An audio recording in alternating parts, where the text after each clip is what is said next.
Hello दोस्तों, स्वागत है आप सभी का आपके अपने YouTube channel the next level में। और आज के इस वीडियो में मैं आपके लिए एसएससी जीडी के एग्ज़ाम 2021 और 2022 के लिए टॉप 50 हिंदी क्वेश्चंस लेकर के आया हूं, जिसमें 50 क्वेश्चन आपको मिलेंगे अलग अलग टॉपिक से। एक टॉपिक से कम 10 क्वेश्चन आपको मिलेंगे, जो कि बहुत ही इंपॉर्टेंट है आपके एग्ज़ाम के लिए। और आपको अगर आप ये पूरा देखेंगे तो आपको लगेगा कि ये बिल्कुल ही एग्ज़ाम बेस्ड क्वेश्चन है। वैसे तो एग्ज़ाम में आपको सिर्फ 25 क्वेश्चन मिलेंगे, लेकिन यहाँ पे आपको ज़्यादा से ज़्यादा क्वेश्चन प्रैक्टिस करवाना ही हमारा लक्ष्य है। तो चलिए शुरू करते हैं आज का वीडियो और देखते हैं पहला क्वेश्चन हमारा।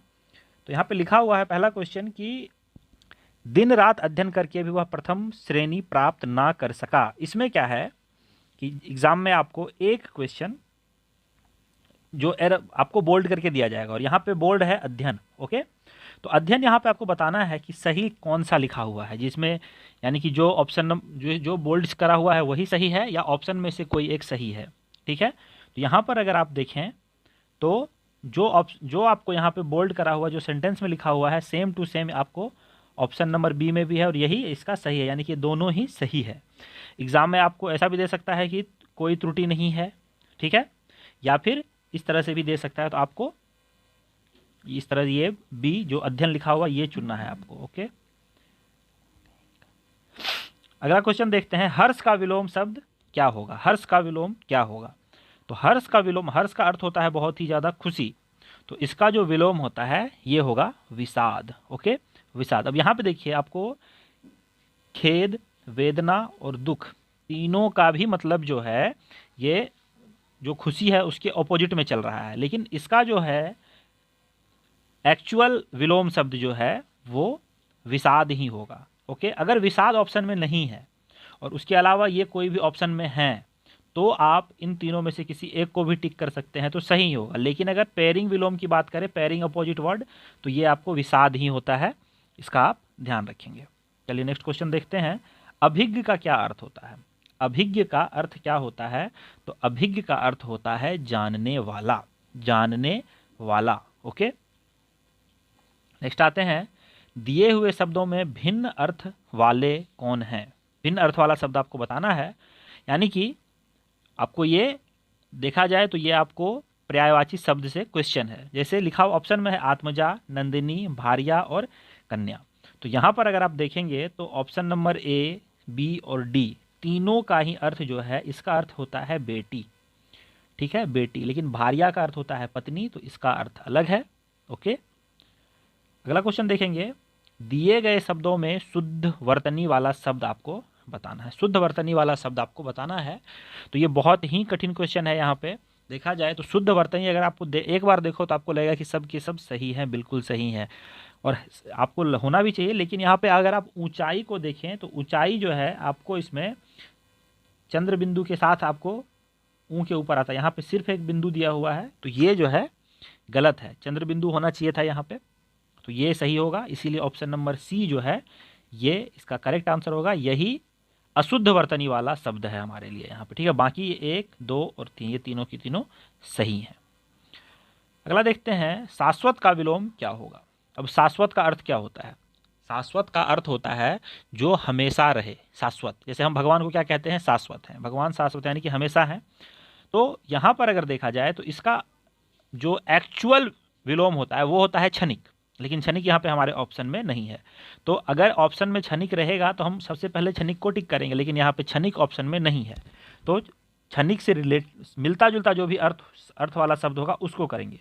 तो यहाँ पर वो है नश्वर। नश्वर यानी कि जो नाश हो सकता है, नश्वर का मतलब नाश होने वाला। ओके, यानी कि जो हमेशा नहीं रहे। शाश्वत मतलब हमेशा रहे, नश्वर मतलब हमेशा नहीं रहे। निर्गुण, निर्गुण का यहाँ पे आपसे अर्थ पूछा गया, निर्गुण का अर्थ क्या होता है? तो अगर ऑप्शन में देखें आप तो देखेंगे कि जो सत्वगुण, जो सत्व रज तम तीनों गुणों से परे हो, या जो सत्गुण, रजगुण और तम गुण तीनों से युक्त हो, या जिसमें कोई मल ना हो, मैल ना हो, या कोई मूल ना हो। तो यहाँ पे देखा जाए तो अगर आप हमारे वेदों को पढ़ेंगे तो आपको पता चलेगा कि किसी भी मतलब गुण को 3 तरह से बांटा गया है, 3 में, तो सत्वगुण, रजोगुण और तमोगुण। तो अगर वो तीनों से परे है तो वो निर्गुण कहलाता है, यानी कि ऑप्शन नंबर ए इसका सही आंसर होगा। जैसे भगवान जो है वो तीनों से परे होते हैं। ओके, तो उनके लिए ये शब्द भी प्रयोग में आता है। अंधकार का पर्यायवाची क्या होगा? अंधकार का पर्यायवाची क्या होता है? तो अंधकार का पर्यायवाची होगा आपको तिमिर। ओके, अंधकार के लिए आप तम भी आपने शब्द सुना है, तम से ही बना है तिमिर। पंख का मतलब होता है कीचड़, याद रखेंगे आप। आतंक यानी कि नॉर्मल शब्द है जिससे भयभीत होना, आतंकित होना। और घन मतलब होता है ठोस। घन एक क्यूब भी कहते हैं, आपने मैथ में क्यूब देखा होगा, घन। चलिए अगला क्वेश्चन देखेंगे। अंगूठा चूमना का क्या अर्थ होता है? अंगूठा चूमना एक ये पहेली है। तो अंगूठा चूमना जो है इसका मतलब होता है किसी की खुशामद करना, किसी की खुशामद करना, याद रखेंगे आप। अगला है दिए हुए शब्दों में भिन्न अर्थ वाला शब्द आपको चुनना है। एक क्वेश्चन हमने ऊपर में भी करा था इससे रिलेटेड। तो भिन्न अर्थ वाला शब्द यानी कि ये भी पर्यायवाची से रिलेटेड आपको क्वेश्चन मिलेगा। तो यहाँ पर है तुरंग, मृगेंद्र, मृगराज और व्याघ्र। तो देखिए यहाँ पर अगर हम व्याघ्र की बात करें, मृगराज की बात करें और मृगेंद्र की बात करें तो इन तीनों का ही अर्थ होता है बाघ या शेर। ठीक है, बाघ या शेर। पर्यायवाची शब्द में हिंदी में अलग अलग, बाघ हो या शेर हो, सबके लिए एक ही शब्द का प्रयोग किया जाता है। लेकिन तुरंग का अर्थ होता है घोड़ा, तुरंग का अर्थ होता है घोड़ा। तो इसीलिए तुरंग जो है ये भिन्न शब्द हो जाएगा। ओके, चलिए नेक्स्ट देखते हैं। पाश्चात्य का विलोम क्या होगा? पाश्चात्य का विलोम क्या होगा? तो पाश्चात्य का विलोम होगा पौवार्त्य। ओके, पाश्चात्य का विलोम होगा पौवार्त्य। ओके, नेक्स्ट क्वेश्चन देखते हैं। निधन, निधन का पर्यायवाची क्या होगा? निधन का पर्यायवाची क्या होगा? तो यहाँ पर ऑप्शन में आपको देखेंगे तो ज़्यादातर आपको ऐसा लगेगा कि ये सब के सब इसके पर्यायवाची ही हैं, लेकिन नहीं। यहाँ पे सही जो इसका पर्यायवाची होगा निधन का वो होगा देहावसान, देहावसान। ओके, देहांतर का मतलब होता है देह को चेंज करना। जैसे आत्मा एक शरीर को छोड़ के दूसरे शरीर में जाएगी तो वो हो जाएगा देह का अंतर करना। ठीक है, लेकिन और यहाँ पे एक आमरण लिखा हुआ, आमरण का अर्थ होता है मरते दम तक। ठीक है, आमरण, जैसे आमरण अनशन की बात होती है तो ऐसा अनशन जो मरते दम तक खत्म नहीं होता है। ओके, चलिए अगला क्वेश्चन देखेंगे। जो गणना योग्य ना हो, जो गणना योग्य ना हो यानी कि जिसकी गणना नहीं की जा सकती है। ठीक है, तो ये होते हैं जिसको हम गिन नहीं सकते हैं, वो हो जाते हैं असंख्य। जो गिन नहीं सकते हैं वो होते हैं असंख्य। ठीक है, जिसको हम गिन नहीं सकते हैं। ओके, चलिए नेक्स्ट क्वेश्चन देखेंगे। गण्य यानी कि जो गिना जा सके, नगण्य यानी कि जो दिखाई ना दे। ओके, नेक्स्ट देखते हैं। पानी में आग लगाना मुहावरे का क्या अर्थ है? पानी में आग लगाना मुहावरे का क्या अर्थ है? तो पानी में आग लगाना मुहावरे का अर्थ है असंभव कार्य को संभव कर डालना। यानी कि पानी में आग नहीं लगाया जाता है, पानी से आग बुझाया जाता है। तो ये एक असंभव काम होता है पानी में आग लगाना। नेक्स्ट देखेंगे। दिए गए शब्दों में शुद्ध वर्तनी वाला शब्द आपको बताना है। दिए गए शब्दों में शुद्ध वर्तनी वाला शब्द आपको बताना है। तो यहाँ पे संपूर्ण जो है अलग अलग तरीके से लिखा, कौन सा संपूर्ण सही है ये आपको बताना है। तो अगर आप ध्यान से देखेंगे तो यहाँ पर आपको ऑप्शन नंबर बी में जो संपूर्ण लिखा हुआ है वही संपूर्ण सही है। ओके, ध्यान देंगे आप, ऑप्शन नंबर बी वाला संपूर्ण जो है वो सही है। चलिए नेक्स्ट क्वेश्चन देखेंगे हम। उपेक्षा का विलोम क्या होगा? उपेक्षा का विलोम क्या होता है? तो उपेक्षा का विलोम होता है अपेक्षा। ठीक है, उपेक्षा का विलोम होता है अपेक्षा। किसी की उपेक्षा करना, किसी की अपेक्षा पे खड़े उतरना। ठीक है, इस तरह से शब्द आपने सुने होंगे, अपेक्षा और उपेक्षा। उपेक्षा यानी कि किसी की एक तरह से इंसल्ट करना ही होता है उपेक्षा करना। ओके, या फिर किसी के जो उसकी सोची हुई बात है उसको आप अगर वैल्यू नहीं देते हैं तो वो क्या है, उपेक्षा करना हो गया। वही अपेक्षा यानी कि जो आपसे किसी ने उम्मीद रखी हुई है वो अपेक्षा कहलाता है। ठीक है, चलिए नेक्स्ट देखते हैं। दूर की सोचने वाला, दूर की सोचने वाला जो है इसको हम कहते हैं दूरदर्शी। दूर की सोचने वाला दूरदर्शी होता है। ओके, नेक्स्ट क्वेश्चन पे आते हैं हम। थाली का बैगन से क्या अभिप्राय है? थाली का बैगन यानी कि ऐसा व्यक्ति जिसका कोई भी सिद्धांत नहीं होता है, यानी कि वो कभी इधर लुढ़क जाएगा कभी उधर लुढ़क जाएगा, यानी कि सिद्धांतहीन व्यक्ति है। ओके, नेक्स्ट है समानार्थी शब्द का चयन कीजिए। समानार्थी शब्द यानी कि नियति का एक आपको समानार्थी बताना है। समान अर्थ, ये भी एक तरह से पर्यायवाची ही कहलाता है। इसको पर्यायवाची को हम कभी कभी समानार्थी भी कहते हैं। तो नियति का जो समानार्थी शब्द है, पर्यायवाची शब्द है, ये क्या होगा? तो ये होगा भाग्य। ओके, भाग्य। देश सेवा के मार्ग पर चलते हुए उन्होंने वैयक्तिक कष्टों की बिल्कुल परवाह नहीं की। इसमें आपको वैयक्तिक सही लिखा हुआ है या गलत लिखा हुआ है, आपको ये बताना है। वैयक्तिक, अब वैयक्तिक कैसे लिखा जाएगा, तो यहाँ पर अगर हम देखेंगे तो वैयक्तिक जो है ये गलत लिखा हुआ है, और ऑप्शन नंबर ए में जो वैयक्तिक है ये सही लिखा हुआ है। ठीक है, चलिए नेक्स्ट देखते हैं। परोक्ष का विलोम क्या होगा? तो परोक्ष का क्या अर्थ होता है? तो परोक्ष का अर्थ होता है पीछे, तो इसका सही क्या हो जाएगा? प्रत्यक्ष। ओके, तो सही इसका जो विलोम हो जाएगा वो हो जाएगा प्रत्यक्ष, यानी कि परोक्ष का विलोम प्रत्यक्ष होगा। ओके, चलिए नेक्स्ट क्वेश्चन पे आते हैं। हाथ को हाथ ना सूझना, हाथ को हाथ ना सूझना यानी कि ऐसी स्थिति जिसमें आपको खुद का हाथ ना दिखाई दे। तो उस स्थिति, वो स्थिति कब बनती है? जब बहुत ही ज़्यादा घना अंधेरा होता है। तो ये हम ऐसा एक मुहावरा कहते हैं, पहेली कहते हैं कि इतना ज़्यादा घना अंधेरा था कि हाथ को हाथ नहीं दिख रहा था। तो सही आंसर क्या हो जाएगा? Option number C. नेक्स्ट देखते हैं। वीर पुत्र को जन्म देने वाली स्त्री के लिए एक शब्द। तो वीर पुत्र को जन्म देने वाली स्त्री के लिए जो एक शब्द होता है वो हम कहते हैं वीर प्रसू।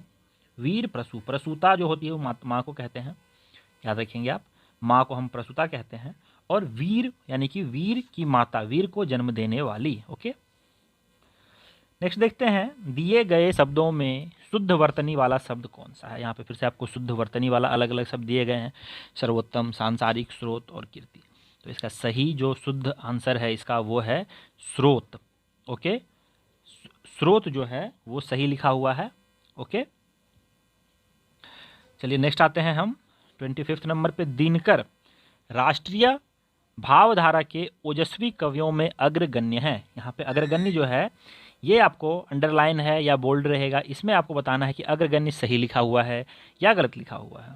और अगर गलत लिखा हुआ है तो कौन सा इसका सही लिखावट होगा? तो सही आंसर यहाँ पे हो जाएगा ऑप्शन नंबर बी, अग्रगण्य यानी कि आगे, अग्रगण्य यानी कि आगे है। ओके, चलिए नेक्स्ट देखते हैं। आसमान से बातें करना, आसमान से बातें करना क्या अर्थ होगा? तो आसमान से बातें करना यानी कि आसमान से बातें करने का अर्थ हो जाएगा बहुत ऊंचा हो जाना, यानी कि उसने ऐसा, मतलब जैसे हम क्रिकेटर के लिए बोलते हैं कि ऐसा छक्का मारा कि गेंद आसमान से बातें करने लगी, यानी कि बहुत ज़्यादा ऊंचा चला गया। ओके, ठीक है, चलिए नेक्स्ट क्वेश्चन देखते हैं। अज्ञेय शब्द के लिए एक वाक्यांश। अज्ञेय, अज्ञेय के लिए एक वाक्यांश यानी कि अनेक शब्दों के लिए एक शब्द, आपने ये भी पढ़ा होगा हिंदी में, तो उसमें अज्ञेय के लिए अगर अनेक शब्दों की बात करें तो वो कौन सा होगा? तो जिसे जाना ना जा सके, यानी कि जिसे कोई नहीं जानता हो, उसे हम अज्ञेय कहते हैं। ऑप्शन नंबर सी सही आंसर होगा। ओके, नेक्स्ट है आशा का विलोम। तो आशा का जो है, आशा का विलोम होता है पेरिंग विलोम, जिसको हम कहते हैं निराशा। ओके, आशा का ना, वैसे हताशा, ना उम्मीद भी आशा का जो है वो विलोम है, लेकिन अगर निराशा नहीं रहे ऑप्शन में तो। ओके, चलिए नेक्स्ट आते हैं। अलंकेश का पर्यायवाची शब्द क्या होगा? अलंकेश का पर्यायवाची शब्द क्या होगा? तो अलंकेश जो है, अलंकेश हम कहते हैं कुबेर को। ठीक है, अलंकेश जो है वो कुबेर को कहते हैं, तो इसका पर्यायवाची शब्द है अलंकेश। चलिए नेक्स्ट क्वेश्चन पे आते हैं हम। माथा ठनकना का अर्थ क्या है? माथा ठनकना, तो हम लोग क्या बोलते हैं? अरे मतलब वहां जाके मेरा माथा ठनका, यानी कि उस चीज पे शक हुआ हमें। तो ऑप्शन नंबर डी सही आंसर हो जाएगा।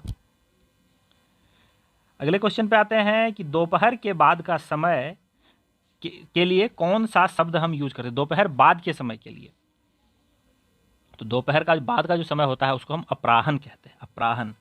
ठीक है, एक होता है एएम, एक होता है पीएम। तो एएम जो है आफ्टर मॉर्निंग, ठीक है, ये आपको पूर्वाहन का कहलाता है, और पीएम अपराह्न कहलाता है। ठीक है, चलिए अगला देखते हैं क्वेश्चन। दिए गए शब्दों में शुद्ध वर्तनी वाला शब्द क्या है? फिर से आपको शुद्ध वर्तनी, ये क्वेश्चन आपको पांच क्वेश्चन एग्जाम में पूछा जाएगा, पक्का से पक्का पूछा जाएगा, और बढ़िया टफ क्वेश्चन आते हैं एग्जाम में, तो यहाँ पे आपको ध्यान रखना है। तो सही आंसर जो यहाँ पे उच्चारण, ताम्र इत्यादि, मुंह, इसमें से सही कौन सा होगा? तो सही हो जाएगा ताम्र। ऑप्शन नंबर ए जो है ये ताम्र, यानी कि तांबा को जो ताम्र कहते हैं हम, ठीक है, वही। अगला है दक्षिण का विलोम क्या होगा? दक्षिण का विलोम क्या होगा? ठीक है, तो दक्षिण का विलोम होता है वाम, दायां, दक्षिण मतलब दायां, तो वाम मतलब बायां। ओके, चलिए नेक्स्ट क्वेश्चन पे आते हैं। आंखें चुराना का क्या अर्थ है? आंखें चुराना, आंखें चुराना का क्या अर्थ होगा? तो आंखें चुराना का अर्थ होता है कतराना, यानी कि कोई अगर आपने मान लो कोई गलत काम किया हो तो आप आंखें नहीं मिला पाओगे, तो यानी कि आप आंखें चुराओगे, यानी कि आप आंखें कतराओगे, एक तरह से कतराओगे किसी से, आप गेट टुगेदर आप नहीं होना चाहोगे किसी से। अगला है कि आम का पर्यायवाची कौन सा नहीं है?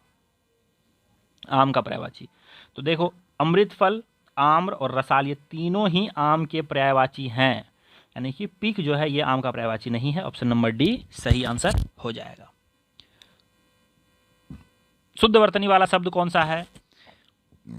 तो शुद्ध वर्तनी वाला शब्द अगर आप देखें, परीक्षा को अलग अलग तरीके से लिखा हुआ है, तो परीक्षा ऑप्शन नंबर बी में जो आपको लिखा हुआ मिल रहा है, यही परीक्षा सही तरीके से लिखा हुआ है। अगला है शिव की आराधना करने वाले को क्या कहते हैं? तो इससे अगर आप देखें तो एक संप्रदाय भी है इससे रिलेटेड, अगर आपने जीके पढ़ा हो तो शैव संप्रदाय, ये शिव की आराधना करते हैं। अनुराग का विलोम क्या होगा? अनुराग का विलोम क्या होगा? तो इसका होगा विराग। अनुराग का विलोम विराग होता है। निम्न में से कौन सा मुहावरा नहीं है? देखो एक होता है मुहावरा, एक होता है लोकोक्ति। तो यहाँ पे एक लोकोक्ति है, बाकी सब मुहावरे हैं। लोकोक्ति जो है आपको समझना होगा, लोकोक्ति कहते हैं किसको? तो लोकोक्ति कहते हैं जो प्राचीन काल में जो मतलब एक्सपीरियंस से जो शब्द बनते हैं उसको हम क्या कहते हैं? लोकोक्ति। लेकिन मुहावरे जो हैं वो ऐसे ही राइमिंग वर्ड्स के हिसाब से बनाए जाते हैं। तो सही अगर हम देखें, जैसे आप देखें तो जैसे आस्तीन का सांप, ये एक क्या है? मुहावरा है। तो हम आस्तीन में सांप नहीं रखते हैं, ये फैक्चुअल चीज़ें नहीं होती हैं। कमर टूटना, सच में कमर नहीं टूटता है। किसी को उल्लू बनाना, किसी को सच में हम उल्लू नहीं बनाते हैं। तो ये सारी चीज़ें मुहावरे हैं, ठीक है। लेकिन दूर का ढोल सुहाना, ठीक है, और क्या बोलते हैं, दूर के ढोल सुहाने होते हैं, पास आने पे वो फिर फीका लगने लगता है। तो वो सही बात है, ये आपको फैक्चुअल चीज़ें दिखेंगी। अगर दूर ढोल भी दूर से आपको सुनते हुए दिखाई देता है तो वो सुनने में अच्छा लगता है, लेकिन वही अगर आप पास चले जाते हो तो वो आपको आवाज़ कर्कश लगने लगता है। तो ऑप्शन नंबर डी जो है वो एक लोकोक्ति है और बाकी सारे मुहावरे हैं। नेक्स्ट देखते हैं, कौन सा शब्द बादल का पर्यायवाची नहीं है? बादल का पर्यायवाची नहीं है कौन सा? जलद, निरद, वारिधि और मेघ। तो यहाँ पर अगर हम सही आंसर की बात करें तो वारिधि जो है ये बादल का पर्यायवाची नहीं है। तो सही आंसर हमारा हो जाएगा ऑप्शन नंबर सी, बाकी सारे बादल के पर्यायवाची हैं। दिए गए शब्दों में शुद्ध वर्तनी वाला शब्द कौन सा है? शुद्ध वर्तनी वाला शब्द काफ़ी देखो टफ क्वेश्चन मैं आपके लिए लेके आ रहा हूँ। तो यहाँ पर अगर आप शुद्ध वर्तनी वाला शब्द ढूंढें तो शुद्ध वर्तनी वाला शब्द है option number D. Option number D जो है वो शुद्ध वर्तनी वाला शब्द है। वह भाई जो अन्य माता से उत्पन्न हुआ हो, वह भाई जो अन्य माता से उत्पन्न हुआ हो, उसको क्या कहते हैं? इसको हम कहते हैं अन्योदर। अन्योदर, ठीक है, ऑप्शन नंबर सी। जैसे आजकल अंग्रेजी में आपने एक सुना होगा brother from another mother, okay, तो वो वही है अन्योदर। उसके लिए एक शब्द आप कह सकते हैं अन्योदर। डींग हाँकना, डींग हाँकना, इसका अर्थ क्या होगा? इसका अर्थ होगा सेखी बघारना, यानी कि बकवास करना, फालतू की चीज़ें ऐसे ही लंबी लंबी छोड़ना जो सच नहीं है, ओके, तो सेखी बघारना उसको हम कहते हैं। विपत्ति का विलोम क्या होगा? विपत्ति का विलोम होता है संपत्ति। विपत्ति का विलोम संपत्ति। दिए गए शब्दों में अशुद्ध वर्तनी वाला शब्द कौन सा है? इसमें भी आपको उभचुभ, उन्नति, ऊंचाई और उभय, तो ये कौन सा हो जाएगा इसमें? शुद्ध अशुद्ध वर्तनी वाला, सॉरी यहाँ पे अशुद्ध है, तो अशुद्ध वर्तनी जो है ये आपको यहाँ पे हो जाएगा ऊंचाई, ठीक है। ये एक सेम टू सेम ऊपर में भी आपको मिला था एक।